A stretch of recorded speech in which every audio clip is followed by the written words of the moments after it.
தங்கப்பூவே.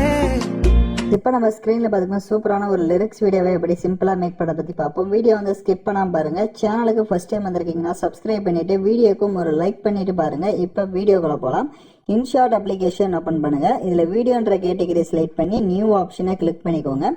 மேலே பிளாங்க்னு இருக்கும், அதை செலக்ட் பண்ணிட்டு டிக் ஆப்ஷனை கொடுத்துக்கோங்க. ஸோ வீடியோ பார்த்துட்டு இருக்கவங்க லைக் பண்ணாமல் பார்த்துட்டு இருந்தீங்கன்னா ஒரு லைக் பண்ணிட்டு பாருங்க. கீழே கேன்வாஷ் ஆப்ஷன் இருக்கும், அதில் 9:16 ரேஷியோ கொடுத்துட்டு டிக் ஐக்கான கொடுங்க. டியூரேஷன் நீங்கள் எத்தனை செகண்ட் வீடியோ எடிட் பண்ணலான்னு இருக்கீங்களோ அத்தனை செகண்டுக்கு ட்ராக் பண்ணிட்டுங்க. இப்போ வீடியோவோட ஃபர்ஸ்ட்டுக்கு வந்துட்டு கீழே பிப் ஆப்ஷனை செலக்ட் பண்ணுங்க. மேலே ஃபோட்டோ கேட்டகரி இருக்கும். ஸோ நீங்கள் எந்த ஃபோட்டோவை எடிட் பண்ணலான்னு இருக்கீங்களோ, கப்புள்ஸாக இருந்தாலும் சரி இல்லை சோலோவாக இருந்தாலும் சரி, அதுக்கேற்ற மாதிரி ஃபோட்டோவை ஒன் ஃபோட்டோ செலக்ட் பண்ணிக்கோங்க. ஃபோட்டோ செலக்ட் பண்ணிவிட்டு அதை ஜூம் பண்ணிக்கோங்க. ஸோ 2 பேர் இப்போ கப்புள்ஸாக ஆட் பண்ணியிருக்கீங்க அப்படின்னா 2 பேருடைய ஃபோட்டோவும் கரெக்டாக ஸ்க்ரீனில் கவர் ஆகணும். ஸோ அந்த மாதிரி மேலே கரெக்டாக ஜூம் பண்ணி செட் பண்ணிக்கோங்க, ஃபேஸ் தெரிகிற மாதிரி. ஸோ உங்களுக்கு எந்த அளவுக்கு வேணுமோ அந்த அளவுக்கு கரெக்டாக நீங்கள் ஜூம் பண்ணிக்கலாம். ஜூம் பண்ணிவிட்டு கீழே ஃபில்டர் ஆப்ஷனை கிளிக் பண்ணுங்கள். அட்ஜஸ்ட்மெண்ட்டை செலக்ட் பண்ணுங்கள். சேச்சுரேஷனை ஃபுல்லாக வந்துட்டு மைனஸ் பண்ணிவிட்டு டிக் ஆப்ஷனை கொடுங்க. அதோடைய டியூரேஷன் வீடியோவோட எண்டிங் வரையே ட்ராக் பண்ணிக்கோங்க. கீழே மாஸ்க்ன்ற ஐகான் இருக்கும், அதை செலக்ட் பண்ணிக்கோங்க. அதில் ஃபர்ஸ்ட் ஆப்ஷனை கிளிக் பண்ணுங்கள்.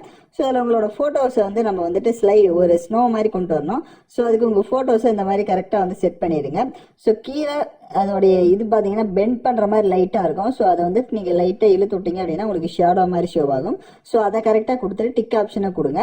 தேவையான அளவுக்கு உங்கள் ஃபோட்டோவை கரெக்டாக வந்து ஜூம் பண்ணிடுங்க. இப்போ வீடியோட ஃபர்ஸ்ட்டுக்கு வந்துட்டு பிப் ஆப்ஷன் செலக்ட் பண்ணுங்கள். வீடியோ கேட்டகரி கிளிக் பண்ணுங்கள். லிரிக்ஸ் வீடியோ கொடுத்துருப்பேன். ஸோ இந்த வீடியோக்கான எல்லா மெட்டீரியலும் நம்ம டெலிகிராம் குரூப்பில் கொடுத்துருக்கேன். இப்போ ஸ்க்ரீனில் ஷோ ஆகிற மாதிரி டெலிகிராம் குரூப்பில் சர்ச் பண்ணிங்கன்னா இந்த வீடியோக்கான மெட்டீரியல் வரும், நீங்கள் யூஸ் பண்ணிக்கோங்க. இதில் அப்படியே கீழே ஸ்க்ரால் பண்ணிங்க அப்படின்னா உங்களுக்கு பிளண்டிங் ஆப்ஷன் வரும், அதில் ஸ்க்ரீன் ஆப்ஷனை கொடுத்துட்டு டிக் ஐகானை கொடுங்க. அப்படியே பேக்கில் வந்துட்டு ஃபில்டர் ஆப்ஷனை செலக்ட் பண்ணுங்கள். அட்ஜஸ்ட்மெண்ட்டை கிளிக் பண்ணிவிட்டு சேச்சுரேஷனை அதுக்கு இன்க்ரீஸ் பண்ணிக்கோங்க.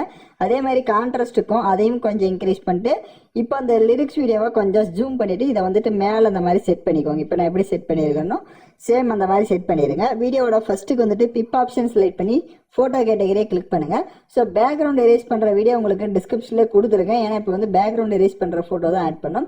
உங்களுக்கு டிஸ்கிரிப்ஷனில் அந்த வீடியோ லிங்க் இருக்குது, அந்த வீடியோ பார்த்து உங்களோட ஃபோட்டோவை நீங்கள் பேக்ரவுண்ட் எரேஸ் பண்ணிக்கோங்க. இப்போ நான் ஆல்ரெடி எரேஸ் பண்ணி வச்சிருக்கேன், ஒன் ஃபோட்டோவை செலக்ட் பண்ணிக்கிறேன். இப்போ ஃபோட்டோவை செலக்ட் பண்ணிட்டு உங்களுக்கு தேவையான அளவுக்கு ஜூம் பண்ணிவிட்டு அதை கீழே அந்த மாதிரி செட் பண்ணுங்கள். பேக்ரவுண்டில் அந்த லிரிக்ஸ் ஷோ ஆகணும். ஸோ அதுக்கு ஏற்ற மாதிரி உங்களோட ஃபோட்டோவை வந்து நீங்கள் ஜூம் பண்ணி லிரிக்ஸ் தெரிகிற மாதிரி செட் பண்ணிட்டு அதோடைய டியூரேஷனும் வீடியோட எண்டிங் வரையே ட்ராக் பண்ணுங்கள். கீழே மறுபடியும் பிப் ஆப்ஷனை செலக்ட் பண்ணி வீடியோ கேட்டகரியை கிளிக் பண்ணிக்கோங்க. உங்களுக்கு ஹார்ட் எஃபெக்ட் வீடியோவும் கொடுத்துருப்பேன். ஸோ அந்த வீடியோவை செலக்ட் பண்ணுங்கள். அதை ஃபுல் ஸ்க்ரீன் செட் பண்ணுங்கள். அதில் இருக்க வால்யூமை ஃபுல்லாக வந்துட்டு மைனஸ் பண்ணிடுங்க. அப்படியே பேக்கில் வந்து பிளண்ட் ஆப்ஷனில் ஸ்க்ரீன் ஆப்ஷனை கொடுத்துட்டு டிக் ஐகானை கொடுத்துட்டு இப்போ நீங்கள் வீடியோவை ப்ளே பண்ணி பார்த்தீங்க அப்படின்னா வீடியோ உங்களுக்கு சூப்பராகவே ஷோ ஆகும். ஸோ நான் சொன்ன ஸ்டெப்பை கரெக்டாக ஃபாலோ பண்ணிக்கோங்க. யாரெல்லாம் கரெக்டாக எடிட் பண்ணீங்களா கமெண்ட் பண்ணுங்கள். இந்த மாதிரி வீடியோஸ்லாம் தொடர்ந்து வேணும் அப்படின்னா மறக்காமல் நம்ம சேனலை சப்ஸ்கிரைப் பண்ணிவிட்டு லைக் பண்ணிவிட்டு பாருங்கள். தேங்க்யூ ஃபார் வாட்சிங் திஸ் வீடியோ.